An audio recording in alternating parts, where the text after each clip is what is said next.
Welcome to Storytime with Angel. Today we have a special edition of Storytime where I'm going to read a part of a work that's not going to be out until March of next year. This is going to be part of the Mischief Corner book Quarterly, which is going to be a quarterly collection of short fiction, 10,000 words and under stories, that's truly LGBTQ fiction. We're looking for all kinds of fiction for the quarterly. If you have a short story you would like to submit, what we're looking for is solid fiction short stories. We're not putting the emphasis on romance. We're not putting the emphasis on gay fiction. So whatever you have that may not fit into that romance category that so many of the publishers have been looking for, that's what we're looking for. Mischief Corner Books has been publishing now for a little over a year. We have the Holland Brothers books with Tony Griffin. We have quite a few things from Freddie McKay and from myself. That we just felt comfortable publishing in our cooperative rather than taking it to another publisher. It gives you a little bit more control that way. But the story that we have today is from JS Coatsworth. This is a story that he's titled Avalon. And obviously I'm just going to be reading an excerpt from it, from the short story. This is a story that we talked a little bit about the categorization of it, and it does fall into fantasy, but I would also argue that it falls under the heading of magical realism. It takes place in the real world, and there is sort of a sliding over into a world that is not quite ours. This is a story about a young man who is taking care of his beloved, who is currently not in the best of shape, but you'll see that from the story. So this is Avalon by JS Coatsworth. That's going to be in the March edition, in the first edition of the Mischief Corner Books Quarterly next year. Tony wheeled the chair down the long ramp to the beach, hoping it wasn't too hot or too cold for Jake's skin. The day itself was wonderful, the clearest in weeks, and the Pacific Ocean waves pounded the beach in a steady, soothing rhythm that he hoped even Jake would hear. Soon they were on level ground, negotiating the boardwalk that ran up and down this part of the beach. Jake had a sloppy smile on his face. Tony smiled himself. There were so few pleasures he could give Jake any more. The man deserved so much more than this. He reached forward unconsciously to wipe the drool from the side of Jake's cheek. "It's a lovely day out, isn't it, Jake?" His lover didn't respond, but only stared ahead, smiling. There were still periods of lucidity, to be sure, but they were fewer and farther apart. Sometimes Tony wished that Jake would finally succumb to the growth in his head and be at peace. But only sometimes. More often he treasured any time they still had together, and remembered the strong, vital man Jake had been when they first met. For just a moment the rest of the world faded away, and they were alone together on a quiet, wind-swept beach. Tony breathed in deeply, savoring the pure sweetness of the salty ocean air, the wash of clean color that assaulted his vision. He glanced up at the road above, only to find it was gone. There were no other people on the bluff. No buildings, nothing. They were alone.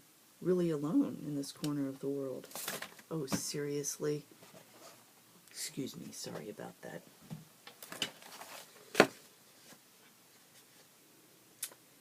In this little corner of the world. Tony shook his head to dispel the vision. It was the late nights, he thought, the lack of sleep that led to these strange imaginations. A hand came down on his shoulder, hard, and suddenly they were back among the bustle of 1,000 other people. "Hey there, sport," Brett Wills said with a sneer. "How are my favorite queer boys?" Brett was 6'2", built like an oak tree and straight as an arrow.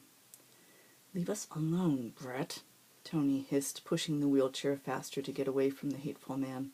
Jake didn't deserve to be treated like this. "What's matter, little queer boy, have a cold?"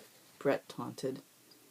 Tony stopped cold, blood rushing hot into his face, and Jake slid out of the chair and onto the hard concrete path. Tony was mortified. He knelt down next to his lover, helping him up. He should have strapped him into the chair. "You okay, Jake? I'm so sorry," he whispered as he helped him get back up. Brett jogged on past, unconcerned. "See you later, cocksuckers." "Asshole," Tony muttered under his breath. If Jake hadn't been there, he would have made that asshole mind his manners. He really would have. He settled Jake back in the chair and turned it around, headed for home. "Are you all right, Jake?" Jake was still smiling. Tony woke up in the middle of the night, sweating profusely. "It's just a dream," he told himself stubbornly, but the hateful images still paraded through his mind. Men covered in white sheets marching across the lawn, carrying burning crosses, while his friends stared vacantly at the flames. And Jake's body burning on a funeral pyre. He jumped out of bed to look over the railing at his partner's bed. Jake's eyes were wide open. Open, but not lifeless. Tony let out the breath he didn't know he'd been holding. Carefully, he placed his hand over Jake's, trying to reassure him. "I love you, Jake," he whispered, thinking that maybe somehow his lover would hear him. His breath was ragged in Tony's ears. "Tony," Jake said in a little boy voice, "I'm scared." Tony inhaled sharply. Jake was awake for at least a moment. "I know, Jake, I know." He used his free hand to stroke Jake's forehead gently. "It'll be all right. I'm here." "Tony." Tony leaned closer to hear what Jake had to say. "Tell me." "Hold me." Tony considered it for a moment. Jake's skin was so sensitive lately, one of the side effects of his cancer, or treatment most likely. "I don't want to hurt you," he whispered. "Hold me, Tony," he said again. Tony leaned over him and put his arms around him as carefully as he could. "I'm here, Jake." He felt the wetness of tears on his cheek, and couldn't have said if they were Jake's or his own. There was a clattering outside, maybe something at the front door, but he ignored it. Nothing was as important as this. Tony had never known anyone as strong as Jake, to go through all of this without complaint, brave enough to joke about it, though that had happened less and less as the disease progressed.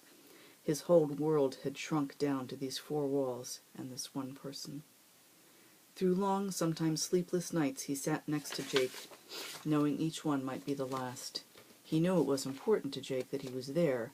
He knew that Jake loved him unconditionally, and to lose him was going to hurt like nothing before in his 27 years. He climbed into bed with Jake, and they lay together long into the morning hours. Tony got up then, only then because it was time for Jake's meds. In the morning, Millie stopped by to help with breakfast. Tony opened the door and cursed when he saw the words "Queer Boys" sprawled across their garage door in black spray paint. So that's what those noises were, he thought angrily. "Morning, Tony," Millicent said as she stepped inside. "From last night?" He nodded. "Pranksters, most likely. God, I don't need this." He knew exactly who'd done it, but he had no proof. She took his hand and steered him toward the kitchen. "Why don't you help me get started with breakfast, and then I'll take care of Jake for a little bit while you get that mess scrubbed off." He nodded. "Thanks, Millie. I don't know what I'd do without your help. How is he today?" She had the door to the refrigerator open and was pulling out eggs and butter. "Oh, about the same. He spoke to me last night." Mechanically, he pulled out the frying pan and turned the stove on low. "He said he was scared." "How about you? How are you doing?" "I'm holding up. I have to be strong for Jake, but sometimes..." She nodded. "I know. It's hard sometimes, child. Now here." And she pulled a bucket and scrub brush out from under the sink. "You've got some work to do. It'll make you feel better. Cleaner. Get yourself to it." With a friendly shove, she sent him off. Well, if Miss Isis hadn't interrupted, I probably would have cried reading that. That is sort of a forewarning.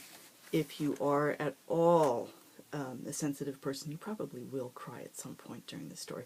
But it is a really good story. I've read the whole thing.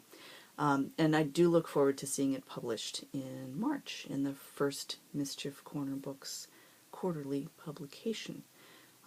That's it for today, and Isis does apologize for interrupting. She didn't realize we were recording, but you probably got a good view of her. That's my 18-year-old tortoiseshell. So we'll see you next time. Story time with Angel should be next Thursday.